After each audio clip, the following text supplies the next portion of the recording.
प्यारे बच्चों नमस्कार, स्वागत है आप सभी का आपके अपने विद्या आनंद यूट्यूब चैनल में। तो कैसे हो आप सभी? मुझे उम्मीद है कि आप सभी अच्छे होंगे, स्वस्थ होंगे और आपकी पढ़ाई भी बहुत ही अच्छी चल रही होगी। तो दोस्तों आज के क्लास में हम लोग पढ़ने वाले हैं क्लास 12th हिंदी का दिगंत भाग 2 बुक से गद्य खंड का दूसरा चैप्टर, जिसका कि नाम है उसने कहा था, जो कि एक प्रकार का कहानी है जिसके कहानीकार का नाम बोले तो वो है चंद्रधर शर्मा गुलेरी। आज हम लोग उसने कहा था चैप्टर से जितना भी इंपॉर्टेंट ऑब्जेक्टिव बनता है आज के क्लास में हम लोग करेंगे। तो भाई आज का क्लास बहुत ही ज्यादा इंपॉर्टेंट होगा, ध्यान से देखिएगा, लास्ट तक देखिएगा। और आज के क्लास में मैं जितना ऑब्जेक्टिव बता रहा हूं उसको आप अच्छे से जरूर याद कर लीजिएगा। भाई इस चैप्टर से इतना ऑब्जेक्टिव काफी है। इस चैप्टर से अगर आप इतना कर लेते हो तो आपके बोर्ड एग्जाम में इस चैप्टर से आने वाला एक भी प्रश्न नहीं छूटेगा, बशर्ते ये सारा प्रश्न आपको याद होना चाहिए। ओके, तो चलिए क्लास को स्टार्ट करते हैं। क्लास को लाइक कर दीजिएगा और अपने दोस्तों के पास भी शेयर कर दीजिएगा, बहुत ही इंपॉर्टेंट क्लास है। देखिए पहला नंबर सवाल आपके सामने है, आप लगाते चलना करेक्ट आंसर क्या होता है। देखो पहला नंबर सवाल कह रहा है कि उसने कहा था कहानी कब लिखी गई थी। पहले तो आपको पता होगा कि उसने कहा था एक प्रकार की कहानी है जिसके कहानीकार का नाम है चंद्रधर शर्मा गुलेरी, ये तो अभी मैंने बता चुका है। और ये कब लिखा गया था ये पूछा गया आपसे विषय, तो यह लिखा गया है प्रथम विश्व युद्ध के तुरंत बाद, जो कि ऑप्शन नंबर बी में दिया गया है। 1 का बी बिल्कुल करेक्ट हो जाएगा, ध्यान में रखिएगा आप सभी। ओके चलिए देखिए दूसरा नंबर सवाल को देखिए, आपके सामने आ चुका है। उसने कहा था कहानी के लेखक कौन है। बहुत ही महत्वपूर्ण क्वेश्चन है, उसने कहा था कहानी के लेखक कौन है। भाई कहानीकार का नाम पूछा गया है, चंद्रधर शर्मा गुलेरी, बालकृष्ण भट्ट, जयप्रकाश नारायण या फिर शेखर। कौन सा होगा करेक्ट आंसर, तो आपको पता होगा कि उसने कहा था कहानी के कहानीकार का नाम है Chandradhar Sharma Guleri. Option A right answer है, 2 का ए इज द करेक्ट आंसर, ध्यान में रखिएगा आप सभी। ओके चलिए तीसरा नंबर सवाल को देखते हैं, आपके सामने आ चुका है। फटाफट से आप आंसर लगाते चलो और याद भी करते चलो, भाई बहुत इंपॉर्टेंट क्लास है। देखो उसने कहा था कहानी के में किस शहर का चित्रण है। उसने कहा था कहानी में जो है अमृतसर का चित्रण है। भाई कौन सा, तो ऑप्शन ए करेक्ट आंसर हो जाएगा। अमृतसर में लहना सिंह के जो है मामा जी रहते थे, इसीलिए ऑप्शन ए करेक्ट हो जाएगा, ध्यान में रखिएगा। और एक क्वेश्चन यहां से भी ऐसे भी पूछा जाता है कि लहना सिंह के मामा जी कहां के रहने वाले थे, तो आप लगा देना अमृतसर, तो आपका करेक्ट हो जाएगा, ध्यान में रखना है। ओके चलिए इससे पहले हम लोगों ने बातचीत चैप्टर का इंपॉर्टेंट ऑब्जेक्टिव कर चुका है। अब हमारा दूसरा चैप्टर आता है उसने कहा था, आज हम लोग इसका ऑब्जेक्टिव कर लेते हैं, फिर इसके बाद तीसरा चैप्टर अपलोड करेंगे जिसका नाम होता है संपूर्ण क्रांति। उसको भी बस आपको हम चैप्टर वाइज देते रहेंगे, आप अच्छे से तैयारी करो और फिर तो रिजल्ट में नंबर में तो एक बार जो है 400 प्लस या फिर 450 प्लस टॉपर में नाम तो आएगा ही। देखो उसने कहा था कहानी कब प्रकाशित हुई थी। उसने कहा था जो है कहानी है एक प्रकार का भाई जो कि चंद्रधर शर्मा गुलेरी की रचना है, और यह कब प्रकाशित हुई थी ये पूछा गया आप सभी से। तो यह 1915 में प्रकाशित हुआ था। भाई चंद्रधर शर्मा गुलेरी ने कुल 3 कहानियां लिखी थी।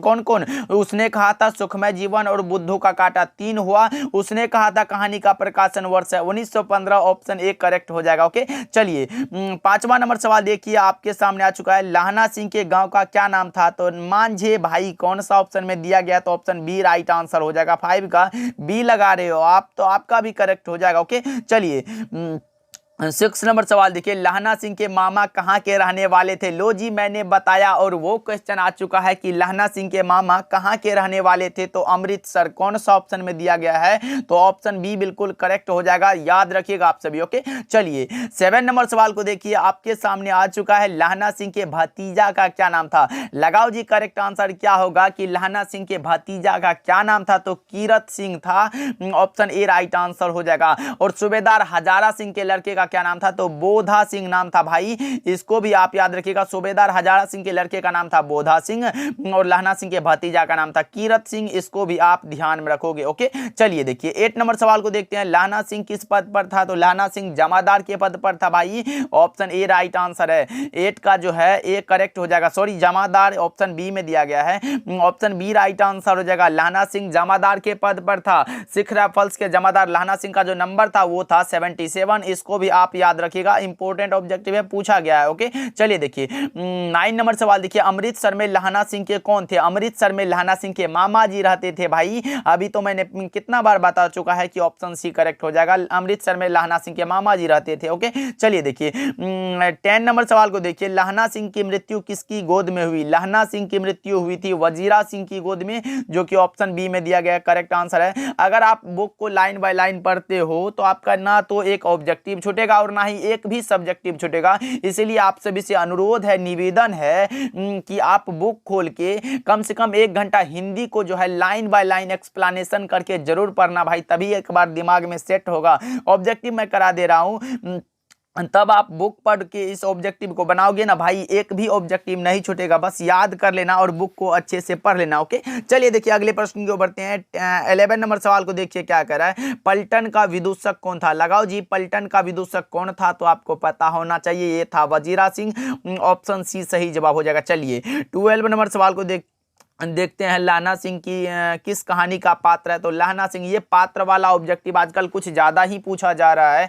लहना सिंह किस कहानी का पात्र है? तो उसने कहा था, कहानी पढ़ रहे हैं हम लोग, ऑप्शन डी करेक्ट आंसर हो जाएगा। ध्यान में रखिएगा, सुखमय जीवन ये भी चंद्रधर शर्मा गुलेरी की रचना है, जूठन ओम प्रकाश वाल्मीकि की रचना है और त्रिश जो है ये उदय प्रकाश की रचना है। इसको आप याद रखिएगा। चलिए 13 नंबर सवाल को देखिए क्या करा है, बचपन में लहना सिंह लड़की से बार बार क्या कहता था? तो भाई तेरी कुरमाई हो गई, तो लड़की धत कहकर भाग जाया करती थी। कौन सा ऑप्शन में दिया गया? तेरी कुरमाई हो गई, ऑप्शन सी राइट आंसर हो जाएगा। चलिए 14 नंबर सवाल देखिए, लहना सिंह सूबेदार को वापस बुलाने के लिए किसे भेजता था? लहना सिंह जो है सूबेदार हजारा सिंह को वापस बुलाने के लिए किसे भेजता था, ये पूछा गया आप सभी से। तो यह भेजता था वजीरा सिंह को। कौन सा ऑप्शन में दिया गया? तो ऑप्शन ए करेक्ट आंसर हो जाएगा। चलिए 15 नंबर सवाल को देखिए क्या करा है, लहना सिंह का सिर अपनी गोद में लेकर कौन बैठा था? लहना सिंह का सिर अपनी गोद में कौन लेकर बैठा था, ये पूछा गया आप सभी से। तो यह बैठा था Wazira Singh, option A right answer हो जाएगा। एक एक प्रश्नों को भाई अच्छे से ध्यान से देखते चलो। ओके, चलिए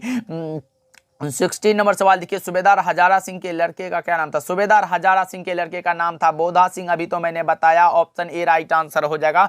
ध्यान में रखिएगा आप सभी। चलिए 17 नंबर सवाल देखिए क्या करा है, भारतीय सिपाहियों का किसके साथ संघर्ष हुआ था? भारतीय सिपाहियों का संघर्ष किसके साथ हुआ था, ये पूछा गया आप सभी से।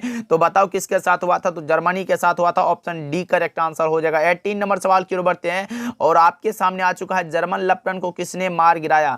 लगाओ जी, करेक्ट आंसर क्या होगा? जर्मन लेफ्टिनेंट को किसने मार गिराया? इंपॉर्टेंट क्वेश्चन है, लगाओ आप सभी। तो यह लहना सिंह ने मार गिराया था, ऑप्शन सी करेक्ट आंसर हो जाएगा। मजेदार क्वेश्चन है भाई, अच्छे से याद करते चलो। देखो 19 नंबर सवाल, सिख राइफल्स के जमादार लहना सिंह का नंबर क्या था? ये तो आपको पहले से भी पता होगा, 77 अभी मैं बता चुका है, ऑप्शन ए राइट आंसर हो जाएगा। चलिए 20 नंबर सवाल को देखिए क्या कर रहा है, सरकार ने सूबेदार को जमीन कहां दी है भाई? तो लायलपुर में सरकार ने सूबेदार को जमीन दी थी, लायलपुर में, ऑप्शन डी राइट आंसर हो जाएगा। चलिए 21 नंबर सवाल को देखिए, आपके सामने आ चुका है, चंद्रधर शर्मा गुलेरी का जन्म कहां हुआ था? जन्म स्थान पूछे तो जयपुर राजस्थान लगा देना, जन्म स्थान जयपुर राजस्थान।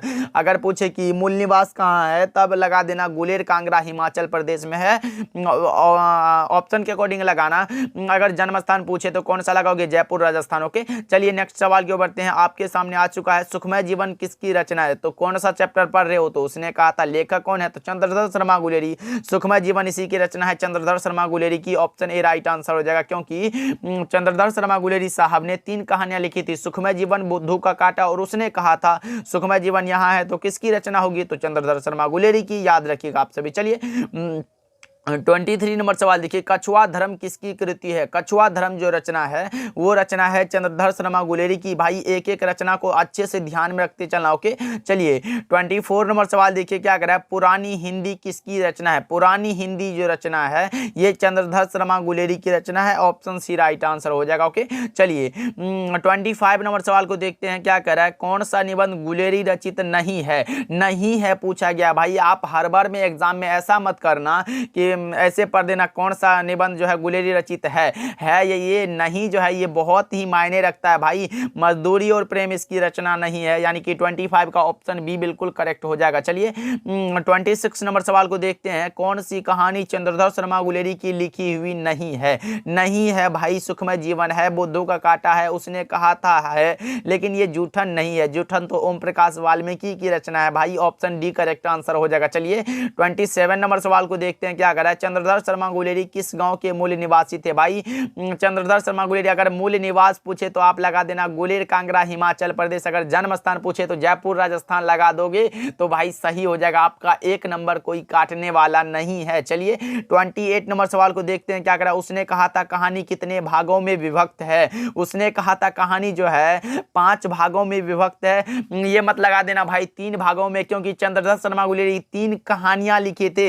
ये उसने कहा था कहानी पूछा गया कितने भागों में विभक्त है तो 5 भागों में। ऑप्शन डी राइट आंसर हो जाएगा। ओके चलिए देखिए 29 नंबर सवाल को देखते हैं क्या कर रहा है। चंद्रधर शर्मा गुलेरी किस युग के कहानीकार हैं? युग पूछा गया है। बताओ आप सभी कि चंद्रधर शर्मा गुलेरी जो थे वो किस युग के कहानीकार थे? तो द्विवेदी युग के। ऑप्शन ए राइट आंसर हो जाएगा। 29 का ए जो है बिल्कुल सही जवाब हो जाएगा। चलिए 30 नंबर सवाल देखिए। उसने कहा था किस प्रकार की कहानी है? तो उसने कहा था जो रचना है वो है कर्म प्रधान कहानी। ऑप्शन बी सही जवाब हो जाएगा। चलिए 31 नंबर सवाल को देखते हैं। आपके सामने आ चुका है। सूबेदारनी ने अपने पति और पुत्र की रक्षा के लिए किससे कहा था? किससे कहा था? तो लहना सिंह से कहा था भाई। कौन सा ऑप्शन में दिया गया है? तो ऑप्शन बी बिल्कुल करेक्ट आंसर हो जाएगा। सूबेदारनी वही लड़की भाई जिससे लहना सिंह बार बार पूछता था तेरी कुरमाई हो गई तो लड़की धक्का कर भाग जाया करते थे, वही लड़की है सूबेदारनी। ओके चलिए देखिए अगले प्रश्न की ओर बढ़ते हैं। 32 नंबर सवाल है। उसने कहा था शीर्षक पाठ क्या है? उसने कहा था जो है वो एक प्रकार का कहानी है। सर उससे पहले मतलब जब मैं ये क्लास स्टार्ट कर रहा था तो पहले ही मैं बता चुका है। उसने कहा था एक प्रकार का कहानी है जिसके कहानीकार का नाम है चंद्रधर शर्मा गुलेरी। इसलिए ऑप्शन बी राइट आंसर हो जाएगा। चलिए 33 नंबर सवाल को देखिए क्या कह रहा है। उसने कहा था शीर्षक कहानी में यह किसने कहा था कि उद्यमी उठ सिगरी में कोले डाल? किसने कहा था ये पूछा गया। तो यह कहा था सूबेदार हजारा सिंह ने।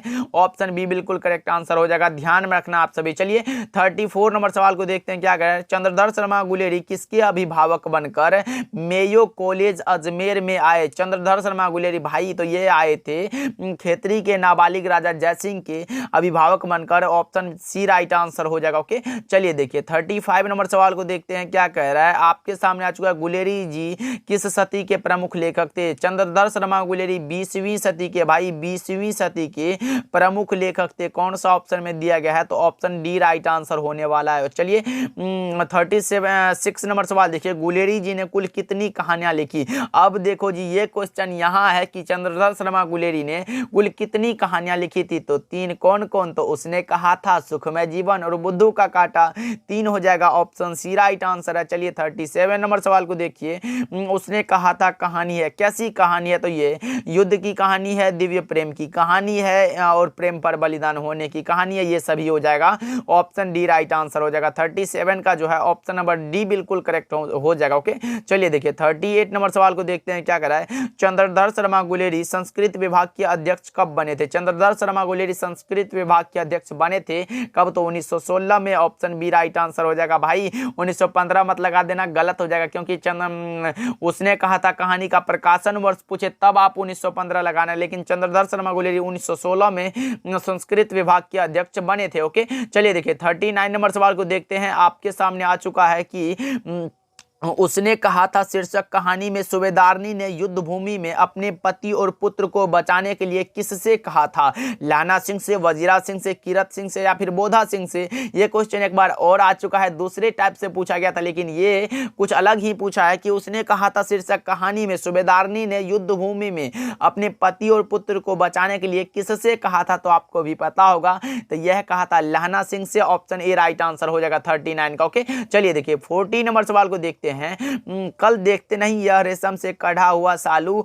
यह पंक्ति किस शीर्षक पाठ से है। भाई जैसे कोई भी चैप्टर हो उससे एक लाइन छोटा सा उठाएगा और दे देगा और पूछेगा यह जो शीर्षक ये किस पाठ से लिया गया है। तो भाई किताब को पढ़ोगे तभी तो दिमाग में आएगा ना कि ये लाइन वो चैप्टर से, ये लाइन जो है वो चैप्टर से, आपको तभी तो याद होगा ना। इसलिए ये लाइन जो है ये है उसने कहा था चैप्टर से, ऑप्शन ए सही जवाब हो जाएगा। जिसके कहानीकार का नाम बोले तो चंद्रधर शर्मा गुलेरी। ओ सदानीरा ये जगदीश चंद्र माथुर की रचना है। त्रि जो है ये उदय प्रकाश की रचना है और जूठन ओम प्रकाश वाल्मीकि की रचना है। इसको भी आप ध्यान में रखना है। ओके चलिए देखिए, चंद्रधर शर्मा गुलेरी का जन्म कब हुआ था। चंद्रधर शर्मा गुलेरी का जन्म हुआ था 7 जुलाई 1883 को और 12 सितंबर 1922 को क्या हो गया था, तो निधन हो गया था। निधन मतलब हो गया मृत्यु, ऑप्शन ए राइट आंसर हो जाएगा। चलिए 42 नंबर सवाल को देखते हैं क्या कह रहा है। चंद्रधर शर्मा गुलेरी का निधन कब हुआ था। निधन मतलब हो गया मृत्यु, 12 सितंबर 1922 आप लगा सकते हो, सही जवाब हो जाएगा। चलिए 43 नंबर सवाल को देखते हैं क्या कह रहा है। चंद्रधर शर्मा गुलेरी की वृत्ति क्या थी। भाई वृत्ति क्या पसंद था इसको, तो अध्यापन, दूसरों कोई भी विद्या में, किसी भी विद्या में दूसरों को शिक्षा देना, यही अध्यापन कहलाता है। ऑप्शन सी राइट आंसर हो जाएगा। 43 का ऑप्शन नंबर सी बिल्कुल करेक्ट आंसर हो जाएगा। चलिए 44 नंबर सवाल देखिए, गुलेरी जी ने किस पत्रिका का संपादन किया था। चंद्रधर शर्मा गुलेरी ने किस पत्रिका का संपादन किया था, तो 2 पत्रिका था, एक था समालोचक और दूसरा था काशी नगरी प्रचारणी पत्रिका। कौन सा, तो समालोचक हो जाएगा। ऑप्शन डी राइट आंसर हो जाएगा। ओके चलिए नेक्स्ट सवाल की ओर बढ़ते हैं। 45 नंबर सवाल आपके सामने रहा। गुलेरी जी काशी नागरी प्रचारणी पत्रिका के क्या थे। भाई तो अभी तो मैंने बताया, एक था समालोचक काशी नागरी, एक था समालोचक और दूसरा था काशी नागरी प्रचारणी पत्रिका के ये संपादक थे। तो कौन सा ऑप्शन में दिया गया, तो संपादक ऑप्शन सी में राइट आंसर हो जाएगा। ध्यान में रखिएगा आप सभी। ओके तो चलिए आज का क्लास में हम लोगों ने उसने कहा था चैप्टर से 45 मोस्ट इंपोर्टेंट ऑब्जेक्टिव को किया, जो आपके बोर्ड एग्जाम के लिए बहुत ही ज्यादा इंपॉर्टेंट होता है। भाई इतना ऑब्जेक्टिव अगर कर लेते हो तो इस चैप्टर से एक भी प्रश्न नहीं छूटेगा, बस ये सारा प्रश्न याद हो जाएगा, कर लेना हो जाएगा। क्योंकि 2024 वाले से एक बार पूछ लेना कि एक भी प्रश्न हिंदी में बाहर आया था क्या, एक बार पूछ लेना, फिर पढ़ना एकदम विश्वास के साथ पढ़ो। भाई विश्वास करोगे तभी तो हो पाएगा ना। ओके तो मिलते हैं अगले क्लास में। इसके बाद हम तीसरा चैप्टर को करेंगे। इसी प्रकार हर एक सब्जेक्ट का चैप्टर वाइज अपलोड हो रहा है, इसलिए चैनल पे नए जुड़ रहे हो तो सब्सक्राइब जरूर करना। मिलते हैं अगले क्लास में।